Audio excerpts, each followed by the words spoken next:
اسے حسن حسین کسی خطیب نے کیا خوب جملہ کہا کہ وہ بیوی جو ماں ہو کر کنیز کہلائے اسے ام البنین کہا جاتا ہے، اور جو نورانی ہو کر ماں کہلائے اسے فضا کہا جاتا ہے۔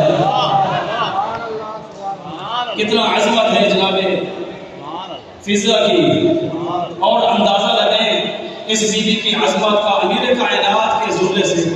امیر المؤمنین حضرت علی ابن ابی طالب ہاتھوں کو دعا کے لیے بلند کیا اور دعا میں جملہ کہا اللہم بارک لنا فی فضاتنا، اے پروردگار عالم ہماری اس نورانی کنیز فضا کو ہم اہل بیت کے لیے باعث برکت قرار دے۔ اہل بیت کے لیے برکت کیا اس سے زیادہ عظمت ہو سکتی ہے؟ ایک تفصیلی موضوع ہے، تاریخ میں اس کی بہت تفصیل بیان کی گئی ہے۔ میں نے کافی عرصہ لگایا تھا اس فضائل کو جمع کرنے میں، اس بیوی کے فضائل کی صلوات پڑھیے محمد و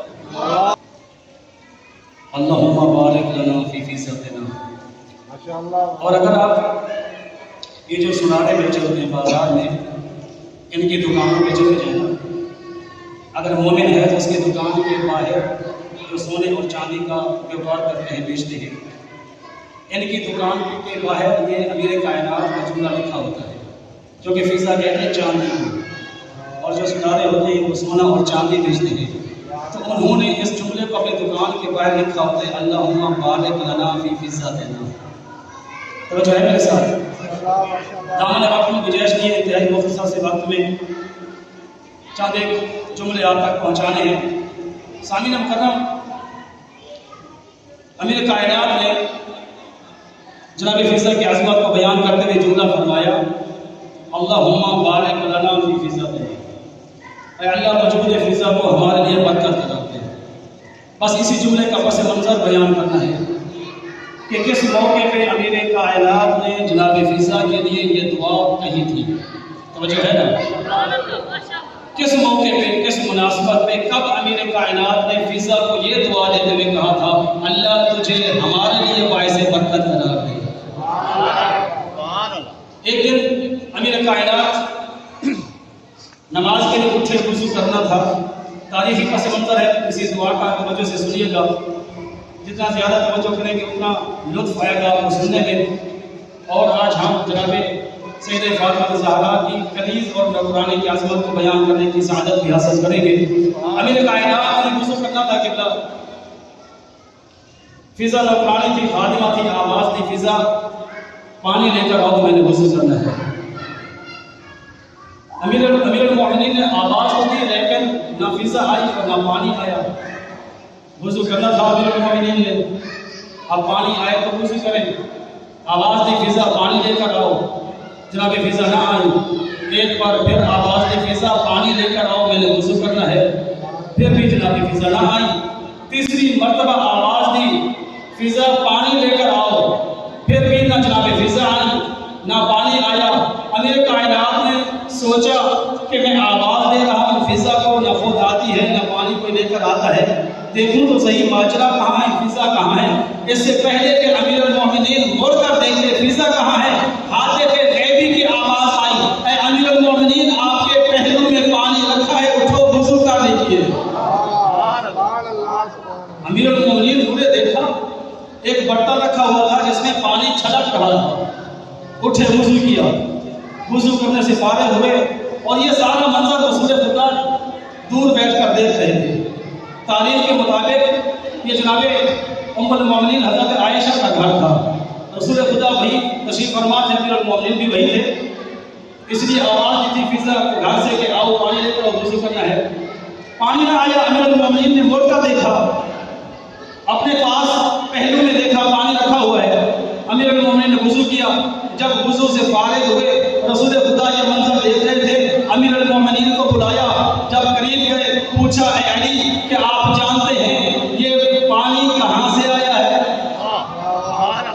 امیر المؤمنین نے ارشاد فرمایا اللہ اور اس کا رسول بہتر جانتا ہے، آپ اس سے بہتر جانتے ہیں کہاں سے پانی آیا ہے۔ رسول خدا نے ارشاد فرمایا اے امیر المؤمنین، اے میرے بھائی علی، جب آپ فضا کو پکار رہے تھے پانی لانے کے لیے، وضو لانے کے لیے، فضا نہ آئی،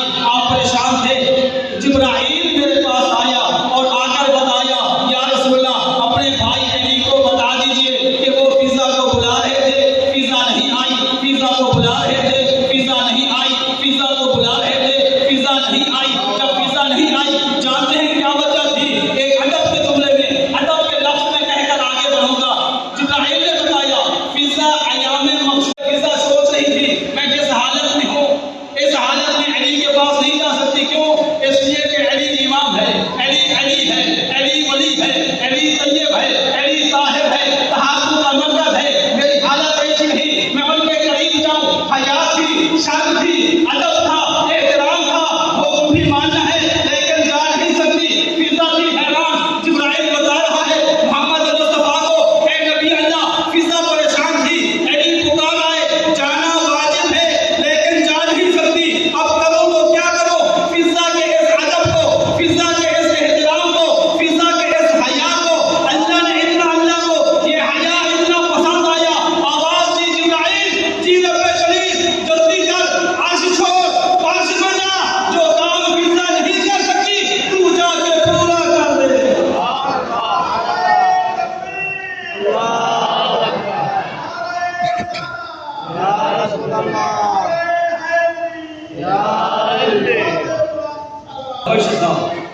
غربت میں سیاہ فام تھی اور سیاہ فام کو لوگ اتنا زیادہ پسند نہیں کرتے. دنیا حیران ہے، توجہ سے سنیے گا. دنیا حیران ہے کہ شیعوں کو دیکھیے، ایک حبشی غلام کی اتنے فضائل بیان کرتے ہیں، اس کی فضیلت کو بیان کرتے ہیں، فضیلت پہ خوش ہوتے ہیں. میں کہتا ہوں اے دنیا والے، تجھے کیا پتا مقام فضا کیا ہے؟ تجھے کیا پتا عظمت فضا کیا ہے؟ ارے دیکھو، جس کے ادھورے کام کو پورا کرنے کے لیے عرش سے جبرائیل کو فرش پہ آنا پڑے، اسے فضا کہتے ہیں. کوئی عام منزلت نہیں ہے جناب فضا کی. جب رسول نہیں آ رہی تھی اس کی وجہ یہ تھی، تب امیر کائنات نے ہاتھوں کو بلند کیا اور دعا مانگ کر کہا اللہم بارک لنا فی فضاتنا، اے پروردگار عالم فضا کو ہمارے لیے باعث برکت قرار دے. سامعین محترم، دنیا ہم پہ اعتراض کرتی ہے کہ ایک نوکرانی ہے، اس کے فضائل اتنے زیادہ پڑھے جاتے ہیں. ایک کنیز ہے لیکن اس کے اتنے زیادہ فضائل پڑھے جاتے ہیں. ایک حبش سے تعلق رکھنے والی سیاہ فام عورت ہے، لوگ اس کی فضیلت کو سنتے ہیں، نعرے لگاتے ہیں، صلوات پڑھتے ہیں، بڑے خوش ہوتے ہیں. اس فضا میں ہے کیا؟ ہے تو ایک کنیز، ہے تو ایک نوکرانی، ہے تو ایک لونی. کیا کنیز کا بھی کوئی اتنا احترام کرتا ہے؟ کیا کنیز کے بھی اتنے کوئی فضائل بیان کرتا ہے؟ میں کہتا ہوں جاہل انسان، تجھے کیا پتا مقام فضا کیا ہے؟ تجھے کیا پتا عظمت فضا کیا ہے؟ تجھے کیا پتا شان فضا کیا ہے؟ عقل کی نگاہ سے دیکھ، تجھے پتا چلے گا مقام فضا کیا ہے. اے بندے خدا، تو غور نہیں کرتا. وہ علی جو کائنات کے لیے برکت ہے، وہ علی جو دنیا کے لیے برکت ہے، وہ علی جو رات کے لیے برکت ہے، وہ علی جو دن کے لیے برکت ہے، وہ علی جو پانی کے لیے برکت ہے، وہ علی جو ہوا کے لیے برکت ہے، وہ علی جو انسانوں کے لیے برکت ہے، وہ علی جو حیوانوں کے لیے برکت ہے، وہ علی جو ملائکہ کے لیے برکت ہے، وہ علی جو جنات کے لیے برکت ہے، وہ علی جو کائنات کے ذرے ذرے کے لیے برکت ہے. کائنات کے ذرے ذرے کے لیے برکت بننے والا علی، جس بیوی کو اپنے لیے باعث برکت سمجھے، اسے فضا کہتے ہیں. نعرہ نہیں کرے فقط تاکہ مارنے باقی کچھ نہیں ہے.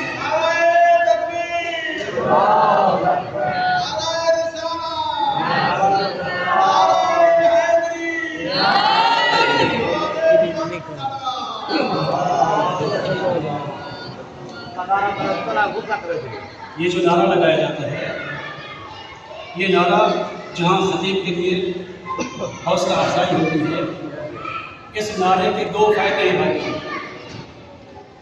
جب کوئی مومن کہتے ہیں نعرہ حیدری، اس میں لفظ حیدر آتا ہے، اور جواب میں جب باقی مومنین کہتے ہیں یا علی، تو اس میں لفظ علی آتا ہے. اس نعرے کا فائدہ بتا رہا ہوں. جب نعرہ لگایا جاتا ہے، دو نام آتے ہیں، ہر نام کی الگ الگ تاثیر اور فائدہ ہے. جب حیدر کا نام آتا ہے، یہودیوں کو خیبر کی یاد آتی ہے، اور جب علی کا نام آتا ہے، منافق کا چہرہ بگڑ جاتا ہے.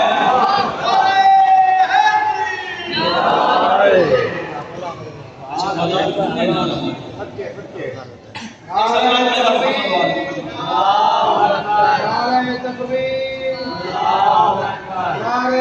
یہ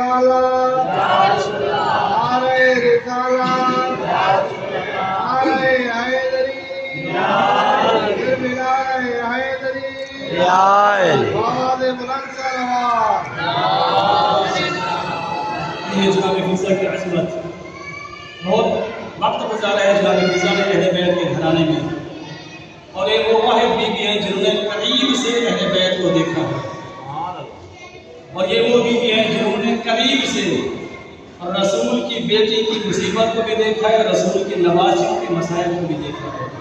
اپنا ذہن بنائیے، بنایا گیا تھا اور فضا دیکھ رہی تھی، اور یہ واحد بیوی ہے، تاریخ گواہ ہے، جب رسول کی بیٹی کو تماچے لگے، زمین پہ گری، دروازہ اوپر گرا، لوہے کی گرم میز پہلو میں پیوست ہوئی۔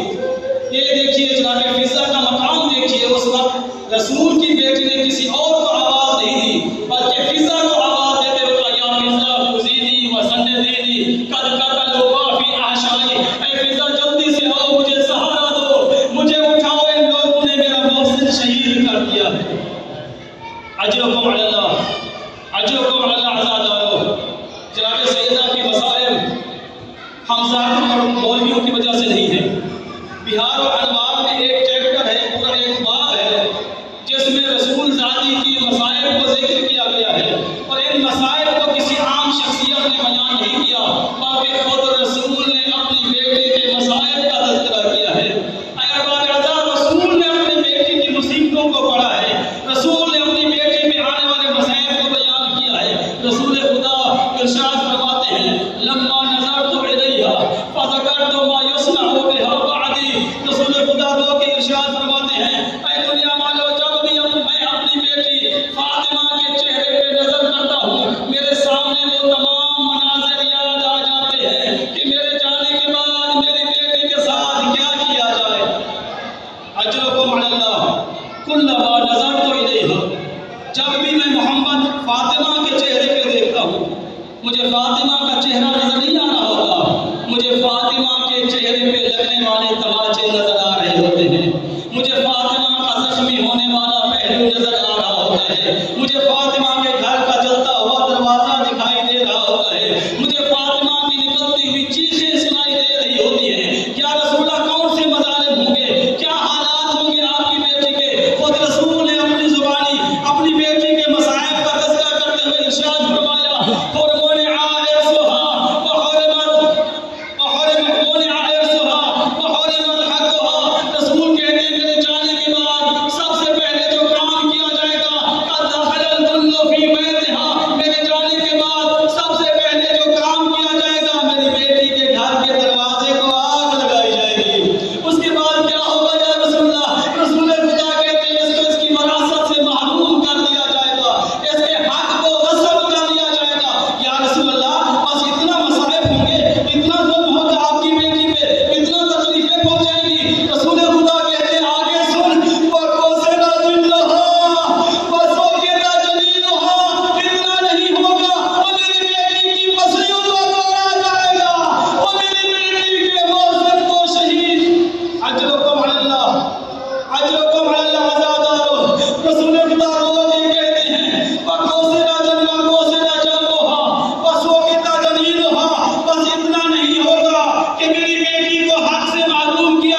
اور کہتی ہے آبا صبت علی المصائب لو انہا صبت علی الایام لسرنا لیالی. بابا آپ تو چلے گئے ہیں، بیٹی